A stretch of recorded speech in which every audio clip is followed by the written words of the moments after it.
Hi అండి, welcome to my channel. ఈరోజు వర్ణోక్ ఉప్మా తయారు చేసుకుందామండి. చాలా సింపుల్గా, చాలా ఈజీగా, పూర్వం నుంచి మాకు ఎంతో ఇష్టమైన ఈ వర్ణోక్ ఉప్మా నేనైతే ఎలా చేస్తానో చూపిస్తాను చూడండి. దీనికోసం గ్లాసున్నర బియ్యం రవ్వ తీసుకోవాలండి. బియ్యం రవ్వ తీసుకొని కళాయిలోని డ్రై రోస్ట్ చేసుకోవాలి. ఒక 10 నిమిషాలు 8 నిమిషాలు అలా వేగాలండి.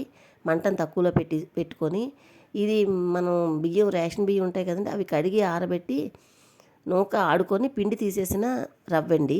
ఇప్పుడు అదే ప్యాన్లోని 3 స్పూన్లు ఆయిల్ వేసుకొని ఆయిల్ హీట్ అయిన తర్వాత 1 స్పూన్ శనగపప్పు, 1 స్పూన్ మినప్పప్పు, అర స్పూన్ ఆవాలు, అలాగే అర స్పూను జీలకర్ర వేసి పప్పులు కొంచెం గోల్డెన్ బ్రౌన్లోకి వచ్చిన దాకా వేయించుకోవాలండి. అవి అలా వేగిన తర్వాత మన ఉప్మాకి సరిపడినంత కారము, అంటే నేనైతే 5-6 పచ్చిమిరపకాయలు తీసుకున్నాను.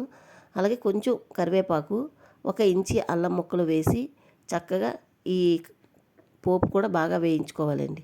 అలాగే అది వేగిన తర్వాత ఒక పెద్ద సైజు ఉల్లిపాయని చిన్న చిన్న ముక్కలుగా కట్ చేసి ఉల్లిపాయ కూడా వేయించుకోవాలండి.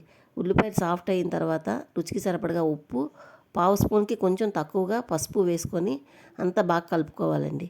కలుపుకున్న తర్వాత ఇది టమాటా ఎక్కువగా ఉపయోగించుకునే టమాటా వర్ణోక్ ఉప్మా కనుక మీడియం సైజువి 3 టమాటాలు సన్నగా కట్ చేసుకోండి, లేకపోతే ఇలా పలచగా కట్ చేసుకొని ఆయిల్లో ఒకసారి వేయించి మూత పెట్టుకోండి.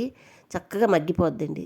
టమాటాలు సాఫ్ట్గా కుక్ అయిపోయి ఇప్పుడు ఆల్రెడీ వేయించుకున్న బియ్యం రవ్వ అందులో వేసుకొని ఒకసారి ఈ టమాటా ఈ పోపులు అన్నీ బాగా పట్టేటట్టు కలుపుకొని మనం వంతుకి 2 వంతులు ఉప్మా రవ్వతో బొంబాయి రవ్వతో చేసుకున్న ఉప్మాకి వేస్తాం కదండి, దీనికి కొంచెం ఎక్స్ట్రా పడతాయండి వర్ణోక్కి.